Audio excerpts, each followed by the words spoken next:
FOMO buying क्या होता है, आज एफआईआई को पता चल रहा है और एफआईआई को देख के हम लोगों को भी पता चल रहा है।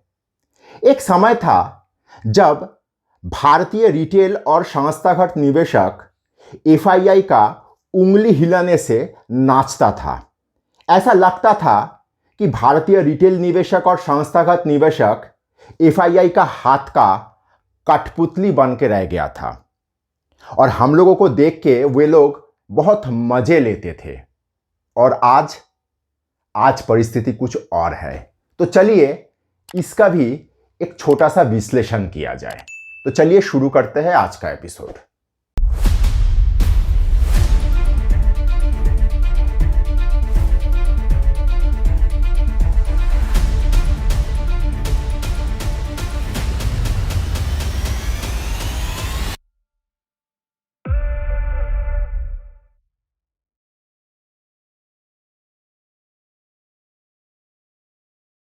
आप लोगों को याद होगा पिछले साल मतलब 2022 का जनवरी से मई तक एफआईआई भारत में किस तरह का पागलों की तरह सामान बेच रहा था। ऐसा लग रहा था उन लोगों का एटीट्यूड देख के कि भारत शायद सीरिया या सोमालिया बनने जा रहा है, जितना जल्दी माल खलास करके यहां से भागो। जो लोग भारतीय मार्केट को लेके हमेशा पॉजिटिव स्टोरी कहते थे, जो लोग इंडिया स्टोरी को बहुत ही बढ़िया तरीके से हम लोगों के सामने प्रस्तुत करते थे, उन लोगों के सामने एक ऐसा धर्म संकट था कि कोई जवाब देते नहीं बन रहा था। लेकिन उस वक्त भारतीय निवेशक रिटेल और संस्थागत दोनों ही बहुत मैच्योर बिहेव किए। अचानक से इन लोगों के मन में, मतलब उसमें मैं भी था शायद, हम लोगों के मन में एक ऐसा भावना आ गया कि चलो माल बेच रहा है, इस बार उन लोगों का माल ऐसे तैसे दाम में नहीं बेचने देंगे। नहीं तो पहले का समय होता तो जिस प्रकार का, जिस अमाउंट का सामान उन्होंने बेचे थे, निफ्टी शायद 9-10 हजार हो जाता या उससे भी नीचे चला जाता। लेकिन इस बार वो हुआ नहीं था। इसका कारण बहुत तरह का है। एक मूल कारण जो हम लोगों को, मुझे खास करके लगता है, तब तक मोदी जी का 8 साल का जो शासन भारत में चला, इस 8 साल का शासन ने मोदी जी इतना बड़ा एक जनता को ये भरोसा देने में सक्षम रहा कि हम लोग भी एक ताकत है, हम लोग का भी कोई वजूद है। तो वे लोग जब माल बेचा, हम लोगों ने, हो सकता है कि मन में थोड़ा डर भी था, लेकिन हम लोगों ने उन लोगों का फेंका हुआ माल बहुत बढ़िया तरीके से बटोरा। नीलेश शाह जी का किसी एक साक्षात्कार में मैं सुना था कि वे एक समय हुआ करता था, सुबह उठ के दफ्तर जाने से पहले स्नान करने के बाद पूजा जब करते थे, सिर्फ भगवान को यही प्रार्थना करते थे, आज एफआईआई माल बेचने ना आए। माल बेचा तो मेरा पोर्टफोलियो का वैल्यूएशन बहुत खराब हो जाएगा। यह सिर्फ उनका भावना नहीं था, उस वक्त भारत का हर एक व्यक्ति का मन में यही भावना चलता था। लेकिन 2022 में अचानक से परिस्थिति बदल गया। हो सकता है कि बहुत तरह छोटा छोटा बिंदु जोड़ के भारत में भारतीय आवाम, भारत का जनता ये मानने पे पहुंच गया था, ये मानना शुरू कर चुके थे कि हम लोगों का भी ताकत है। इंडिविजुअल ताकत भले ही ना हो, लेकिन सब मिलके हम लोग बहुत बड़ा शक्ति है। एज ए रिजल्ट वे लोग जिस तरीके से माल बेचा, जहां तक निफ्टी जा सकता था वहां तक पहुंचा नहीं। मात्र 15,200 तक निफ्टी आया और आने के बाद वहां से फौरन उछल गया। यह था भारतीय रिटेल और भारतीय संस्थागत निवेशक का ताकत।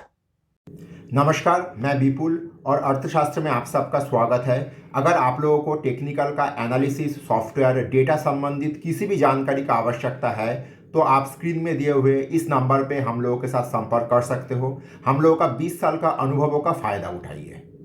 आप लोगों को याद होगा उस वक्त मैं कमोबेश मेरा सारा वीडियो में आप लोगों को यही भरोसा देता था कि डरिए मत, सोचिए मत, निवेश अगर सही शेयर में है तो उसको मेंटेन रखिए। मैं उस वक्त हर एक वीडियो में आप लोगों को थोड़ा बहुत पॉजिटिविटी देने का कोशिश करता था। तब मेरा चैनल तो बहुत छोटा भी था, आज हालांकि आज भी बहुत छोटा है, लेकिन हर एक वीडियो में मैं आप लोगों को कंपलसरी रूटीन के तरह आप लोगों से पॉजिटिविटी देने का कोशिश करता था। हालांकि मैं याद कर सकता हूं, मेरा एक वीडियो ऐसा भी था जिसका शीर्षक ऐसा था, सोचना क्या जो भी होगा देखा जाएगा। आप लोग याद कर सकते हो। आज एफआईआई का बेबसी देख के, एफआईआई जितना छटफटा रहा है कि मार्केट, भारतीय मार्केट में निवेश करना ही होगा, देख के ऐसा लग रहा है ज़्यादा नहीं, मात्र 1.5 साल पहले मैं या मेरे जैसा बहुत लोग राइट थे और आप लोगों को भरोसा देने में सक्षम रहे। अगर वीडियो आप यहाँ तक देख चुके हो तो कृपया लाइक और सब्सक्राइब करिए और दोस्तों के साथ शेयर करिए, क्योंकि खुशियाँ और ज्ञान बांटने से बढ़ता है। एफआईआई आज फोमो का शिकार है। विश्व का ज़्यादातर बड़ा इकोनॉमी आज हाँफ रहा है और मज़ेदार बात देखिए, आज़ादी के बाद से भारत सबसे चमकदार स्थिति से गुजर रहा है। दुनिया का बड़ा बड़ा रेटिंग एजेंसी भारत का रेटिंग पॉजिटिव चेंज करने के लिए प्रस्तुत है। और एक चीज़ यहाँ पे खास करके ध्यान रखना होगा, वर्ल्ड बैंक, आईएमएफ, ये सब भारत का जीडीपी का ग्रोथ का जो प्रेडिक्शन दे रहा है, ऐसा लग रहा है कि दिल्ली का दीनदयाल उपाध्याय मार्ग से वो रिपोर्ट निकल रहा है। हालांकि ये तो संभव नहीं है और वे लोग भी काफ़ी अचंभे में है कि भारत में इस तरह का चीज़ हो कैसे रहा है। भारत में इस तरह का चीज़ कैसे हो रहा है ये आज का बिंदु नहीं है, लेकिन बिंदु ये है कि एफआईआई आज कितना बेबस है।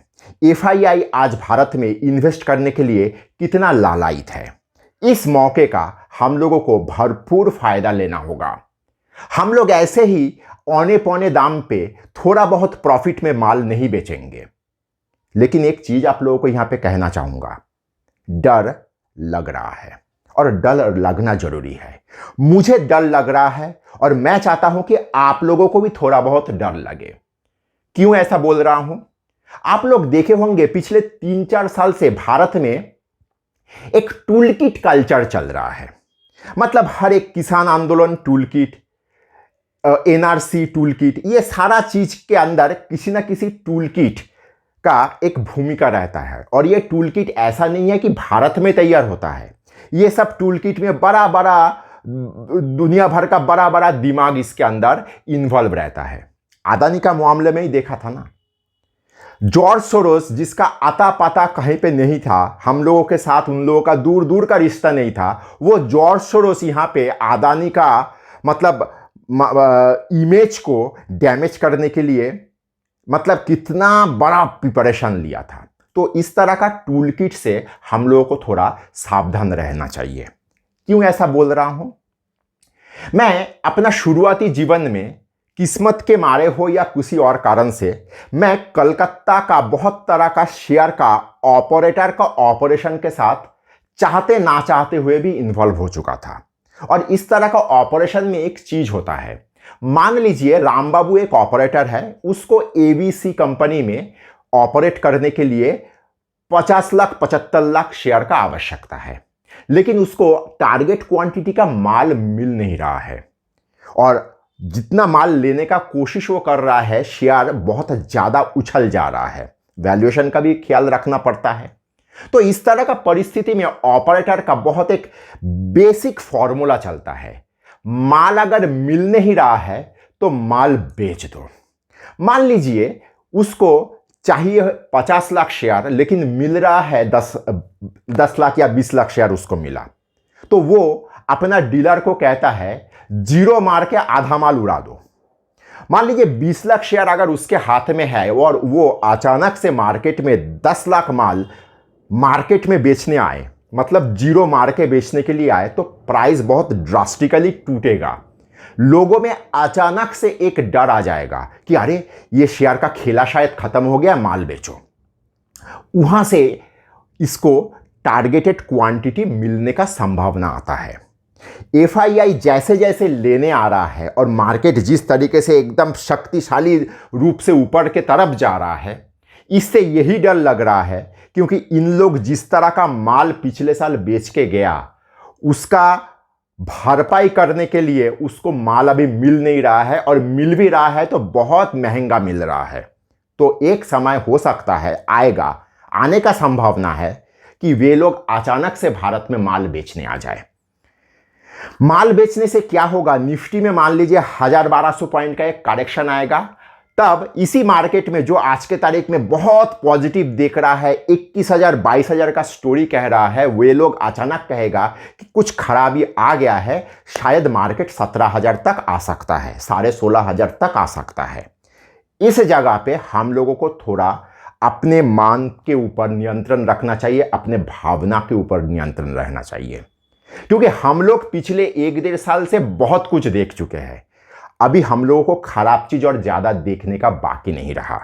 तो इस जगह पे इस तरह का अगर कोई टूल किट वाला गेम हो तो उस वक्त खुद के ऊपर नियंत्रण रखिए, बाकी सब कुछ ठीक है। वही आज से करीब 13-14 महीना पहले का वो एपिसोड का शीर्षक से ही एपिसोड शेष करना चाहूंगा, सोचना क्या, जो भी होगा देखा जाएगा।